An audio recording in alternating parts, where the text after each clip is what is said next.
My house is a safety hazard. The major issues with my home are the termites that are underneath my home that the inspector came out and said, I don't know how your foundation is still standing.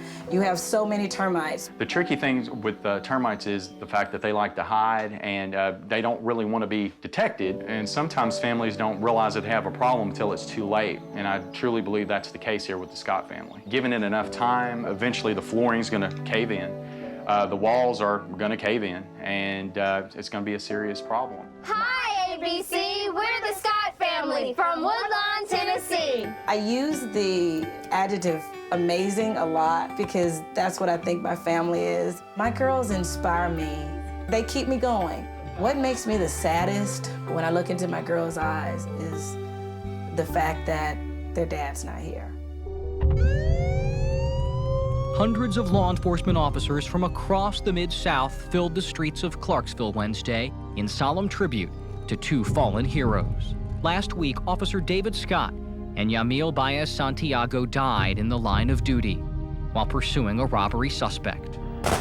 Both men served in the armed services, so both were buried with full military and police honors. And one day, in an instant, all of my dreams, my hopes were all taken away from me and my family.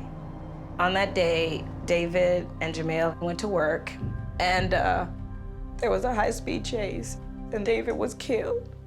And not only was he killed, but he burned. They told me I couldn't see him. The best friend I've ever had, the father of my children. I never got to say goodbye. That day, I will never forget. It hurts really bad. My dad was a great guy. He was the #1 dad, but yeah, he was awesome. After the funeral, I immediately thought, I want to help others. There was an organization called COPS, Concerns of Police Survivors. It's an organization solely for survivors of fallen law enforcement officers killed in the line of duty. And I was like, that's for me, that's it. And I am now president of the Middle and East Tennessee COPS. I'm a survivor helping other survivors. After David died tragically in the line of duty, Trina was able to take a negative and make it a positive. She gives everything she's got to other families, and that's a special person. My husband, Jamil, and David died together. I'm still dealing with the death of my husband, and Trina Scott is always there for me every time I need her to support me and tell me, you know, to stand up and keep going. You're up at 3 o'clock in the morning, and you just don't know how you're gonna take another step. But yet you've got a number, and that number's for Trina, and you call it, and you get through another night. I don't want a survivor to ever be alone. I want to be there for them. This is what David would want, or he'd be proud of me doing. But in devoting all of my time to my girls and to my organization, I've sort of neglected myself and my home. My house is a safety hazard. The major issues with my home are the termites that are underneath my home that the inspector came out and said, I don't know how your foundation is still standing.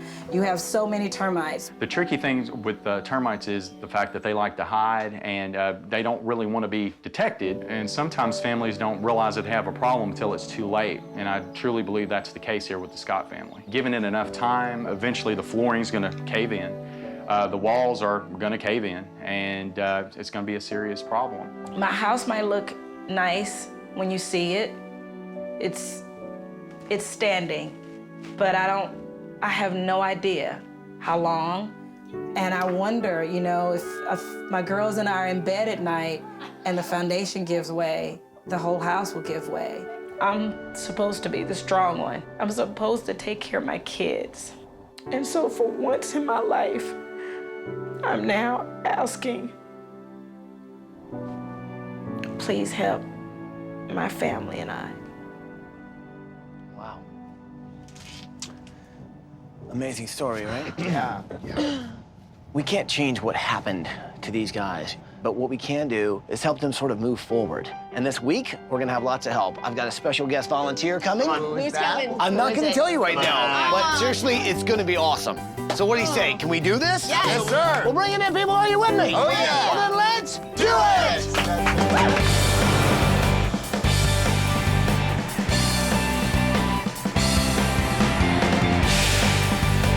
Here we go, guys. Let's do this. This is gonna be awesome. You guys ready? All right, here we go. Good morning, Scott family! Trina, Layla, Deidre, and Alethea, come on out here!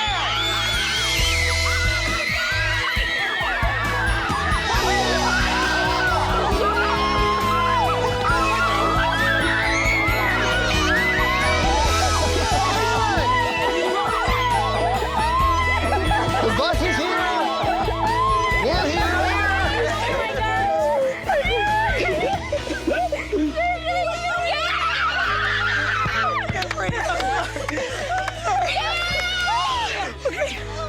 I know.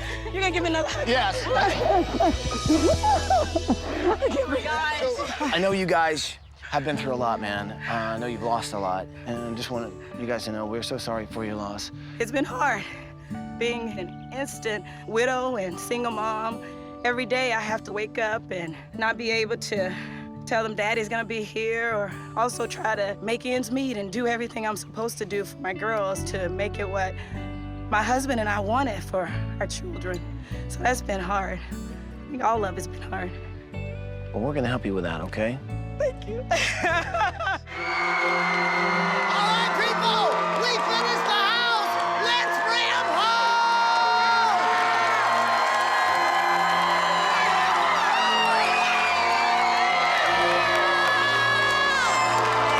Oh gosh. Oh my God.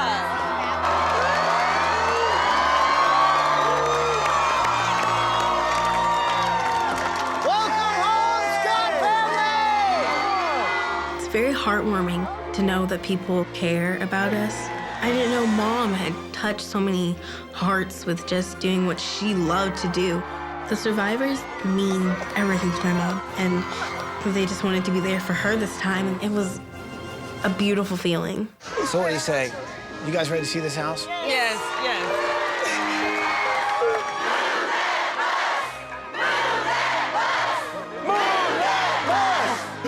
You guys know what to say. Say it with me. Bus driver.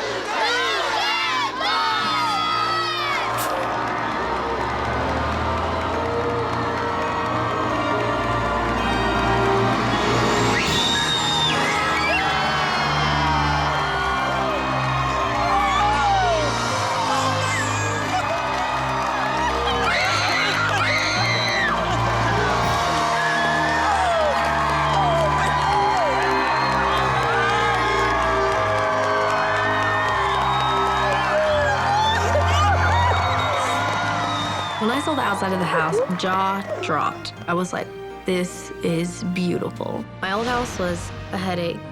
It was a home that was falling apart because of how bad the damage was. The new house is amazing.